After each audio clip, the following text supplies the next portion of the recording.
For your outdoor challenge badge, I'm going to show you how to tie 3 knots. Knots have been an important part of the Scouting programme since the very beginning, because they're a really useful skill to use in many different settings. Here's the founder of Scouting, Lord Baden-Powell, standing on a bridge made by tying pieces of wood together with rope. That's a skill called pioneering. Knot tying is really useful for lots of things, and there are lots of different types of knot for various different purposes.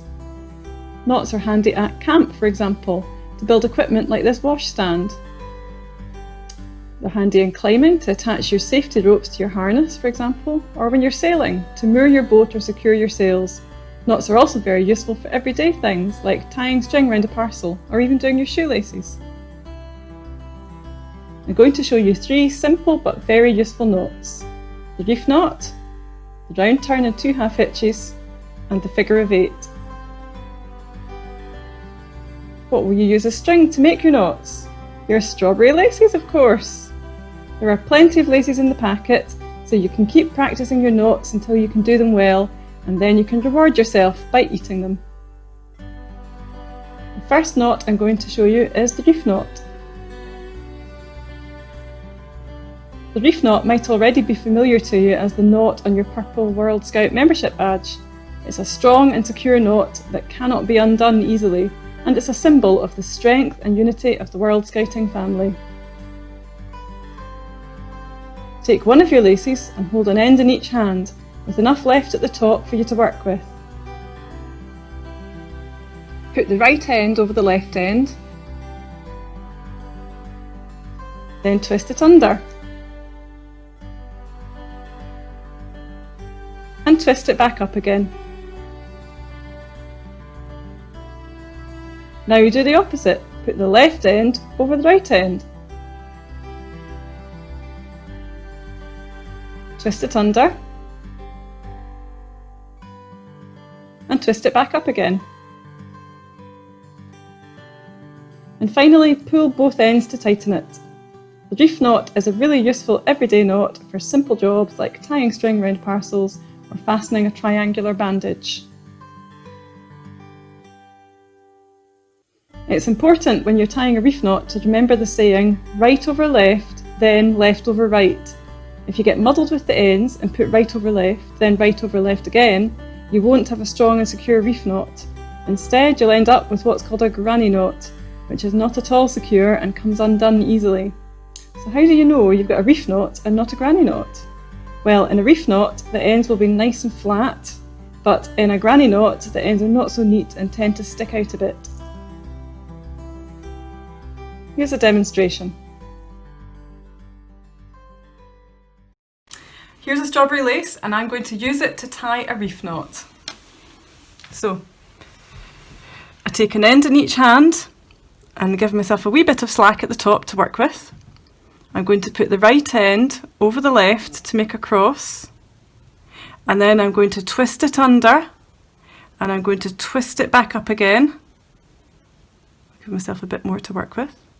And now I'm going to take the left end, I'm going to cross it over the right end, I'm going to twist it under again, and then twist it up again, and pull it tight. And there's a reef knot. Now I'm going to show you a round turn and 2 half hitches. This is a useful knot for tying something to a post or a cleat. I use this knot to tie my kayak to a mooring ring when I come ashore to stop it from floating away. A useful memory aid for tying a round turn and 2 half hitches is to think of the post as a tree and the end of your rope as a rabbit. First, the rabbit goes round the tree.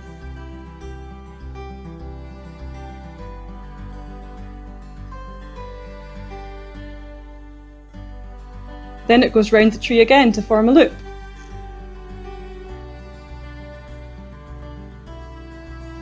Next, it hops over the standing end of the rope, which we'll call the tree root. Then it goes under that tree root into its burrow. Then it jumps up and out of its burrow to go back over the tree root again. then under the tree root again, back into its burrow. And it jumps out of the burrow again to complete the knot.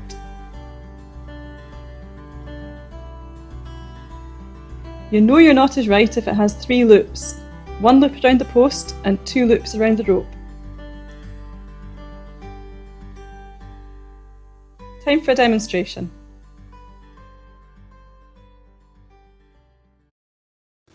So I'm going to use one of my strawberry laces to tie a round turn and 2 half hitches.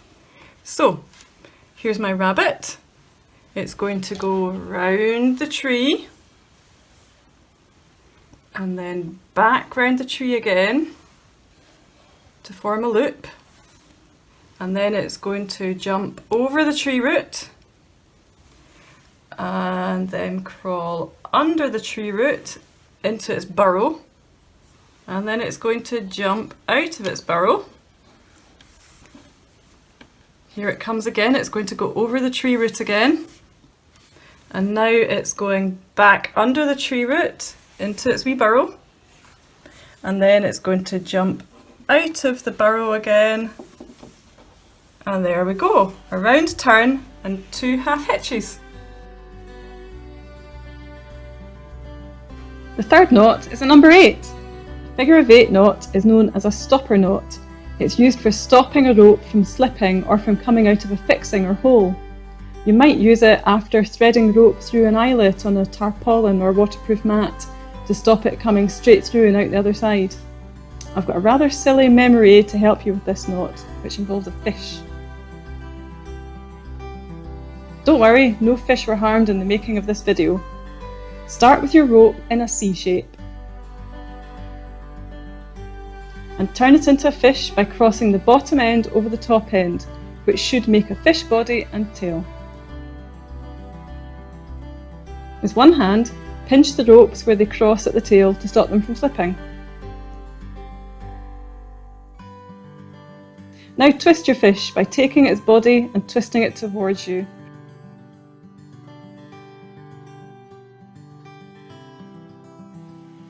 As if that's not enough for your poor wee fishy, you're now going to take the bottom end of its tail and poke it in the eye. Ouch! Finally, reach under the fish body with one hand to grab the poking tail end, and with your other hand on the other end, pull both ends to tighten the knot. Your knot should resemble a sideways number 8, or a right way up number 8 if you turn the rope around. So remember, you make a fish, you pinch its tail, you twist its body, and you poke it in the eye. Now for a demonstration. I'm going to use one of the strawberry laces to make a figure of 8 knot. So, we make a fish, pinch its tail, twist its body, take the bottom end of its tail and poke it in the eye. Ouch!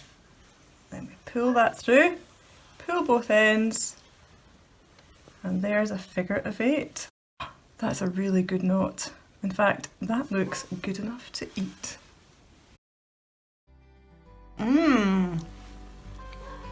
Good knot!